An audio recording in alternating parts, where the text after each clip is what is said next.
The sun was a bloody furnace over Sydney that afternoon, turning the footpath outside the notary's office into a shimmering black ribbon. Inside, the air was thick with the smell of old paper, cheap air freshener, and grief. Harold's funeral had barely finished, mates in dusty akubras still wiping sweat and tears, when the whole family crammed into the cramped boardroom for the reading of the will. Mavis sat ramrod straight in her black dress, pearls clutched like a lifeline, her 3 kids lined up beside her like soldiers waiting for orders. Jack, the eldest, arms crossed, already looked ready to argue. Ellie kept dabbing her eyes with a crumpled tissue. And Tommy, the baby of the family at 23, just stared at the carpet, still numb from watching his old man lowered into the ground. The notary, a thin bloke with wire-rimmed glasses and a voice like dry leaves, cleared his throat and started. To my beloved wife Mavis, the family home at Vaucluse and the income from the Blue Hills pastoral lease, Mavis gave a small, satisfied nod. Jack relaxed a fraction. Ellie exhaled. Everything was sliding into place the way Harold always promised. Then the door slammed open so hard the frosted glass rattled. A woman stormed in, mid-40s maybe, faded floral sundress clinging to her from the heat, dark hair wild, eyes blazing red from crying or rage or both. She planted herself in the middle of the room and screamed, "My son. That's my bloody son, you're robbin' blind." The room turned to ice. Mavis's pearls slipped through her fingers and clattered onto the table. Jack shot to his feet so fast his chair tipped backwards. Ellie gasped, hand flying to her mouth. Tommy felt the floor drop away beneath him. "Who the hell are you?" Mavis's voice came out low and venomous, the kind of quiet that promises violence. The stranger jabbed a trembling finger straight at Tommy. "Him, Thomas Harold Mackenzie. He's mine. Harold and me, back in '02, out past Dubbo. One night, one mistake, and 9 months later I had a boy. Harold knew. He swore he'd look after us, then vanished like smoke. I've got the birth certificate, hospital tags, letters he wrote before he turned coward." She slapped a manila envelope onto the desk. It landed with a soft thud that somehow sounded like a gunshot. Mavis lunged forward, snatching at the papers. "You lying mongrel bitch. Harold was faithful. He was a good man. Good men don't leave women holding babies they won't claim," the stranger shot back, voice cracking. "I raised him alone, scraped by on waitressing and cleaning. And now you lot think you're getting everything while my boy gets nothing." Tommy couldn't breathe. His chest burned. He looked from his mother's furious, trembling face to this stranger's desperate one, then down at his own hands, hands that suddenly didn't feel like his anymore. Was everything he thought he knew about his dad a lie? The room spun with whispers, accusations, the notary stammering for order. Hearts hammered so loud you could almost hear them over the hum of the aircon. Betrayal hung in the air like smoke, choking every last bit of air from the family that, only minutes ago, had thought the worst of the day was all. The notary's office felt smaller now, the walls pressing in as the stranger's envelope lay open on the desk like a wound.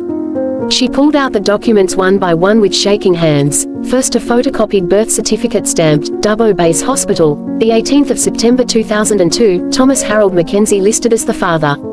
Then a faded Polaroid, a much younger Harold, grinning in a checked shirt, arm around the same woman, her belly round under a maternity top.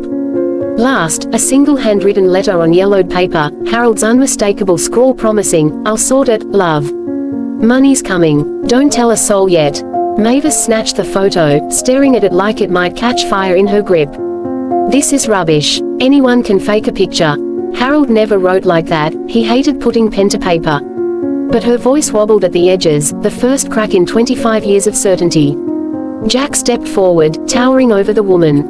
"You expect us to believe this? Some random Sheila rocks up after the old man's in the ground and reckons she's got a secret kid. Show us a proper DNA test, not this amateur hour crap." "I've got the hospital bracelet too," the stranger said, voice raw. She fished out a thin plastic band, still looped like it had been cut from a tiny wrist. "And I've got emails from him up to 2010, then nothing.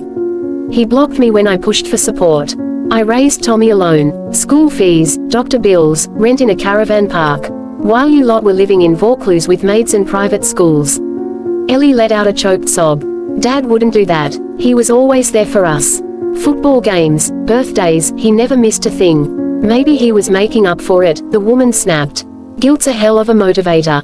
Tommy hadn't moved. His hands were fists in his lap, knuckles white. Every word felt like a hammer blow to the foundation of his life. Dad's late night, business trips to the bush. The way he'd sometimes stare at old photos with a faraway look. The unexplained money transfers Harold had laughed off as helping a mate. Was it all connected? Was the man he'd buried this morning a liar? Mavis rounded on the stranger again. You're a bloody con artist. I'll have the police on you in 10 minutes. Then call them, the woman said, tears streaking her cheeks now. But the truth don't change because you hate it.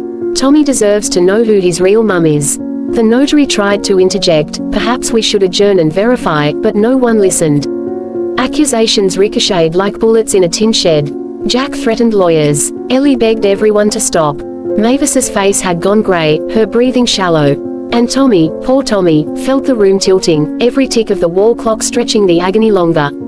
The family that had walked in united was fracturing right in front of him, pieces of trust crumbling to dust on the cheap cup. The notary's office had become a pressure cooker, the cheap fluorescent light buzzing like a swarm of flies. Mavis's face had drained to the color of old dishwater, her lips pressed so tight they'd disappeared. She sank back into her chair, one hand pressed to her chest as if holding her heart in place. The stranger, her name was still unknown, no one had asked, stood defiant, tears carving clean tracks through the dust on her cheeks. He promised me the world that night under the stars out past Dubbo, she whispered, voice breaking. Said he'd leave Mavis, set us up proper. Then poof, gone. Blocked my number, changed his email, left me to raise our boy on minimum wage and Centrelink scraps. Tommy's head snapped up at that. Our boy, the words tasted like ash. He looked at the woman again, really looked. Her eyes were the same hazel as his, the shape of them eerily familiar. The way she tilted her head when she spoke, the stubborn set of her jaw, it was like staring into a cracked mirror. His stomach lurched, all those years wondering why Dad sometimes looked at him with a flicker of something like guilt. The business trips, that always left Mum tense and silent. The Christmas when Harold had drunk too much Bundy and muttered, I should have done right by someone, before passing out in the recliner. Jack paced like a caged dingo. This is bullshit. Dad was no deadbeat. He built everything we've got from nothing, sweat, blood, and bloody hard yakka. You're just after the inheritance, aren't ya? Classic gold digger move. Ellie's voice cracked from the corner. Stop it, Jack. What if it's true? What if Dad had another life we never knew about? She turned to Tommy, eyes swimming. You okay, little bro? Tommy didn't answer. His mind was replaying every memory like a faulty VHS tape. Dad teaching him to throw a footy, the proud grin when he got his first job, the way he'd hug him extra tight sometimes, like he was making up for lost time. Was it all laced with secrets? The room pulsed with unspoken pain. Mavis stared at the stranger with something close to hatred, but underneath it, fear. Fear that the man she'd loved for 40 years had been a stranger too. The stranger took a ragged breath. I didn't come here to destroy your family. I came for what's fair. Tommy deserves to know the truth. He deserves more than scraps from a world that pretends he never existed. Tommy's fists clenched so hard his nails bit into his palms. The clock on the wall ticked louder, each second stretching the wound wider. Betrayal wasn't just a word anymore, it was a living thing, clawing at every heart in the room. And no one knew. The notary's office had turned into a battlefield of shattered illusions, but Tommy wasn't ready to let the grenade explode without checking the pin. He stood up slowly, voice steady despite the storm inside. Enough. We're not deciding anyone's life on photocopies and tears. I want a real DNA test. Right now. Express lab, paid for out of the estate if need be. No more talk till we know facts. Mavis's eyes widened, a flicker of panic crossing her face before she nodded once, sharp.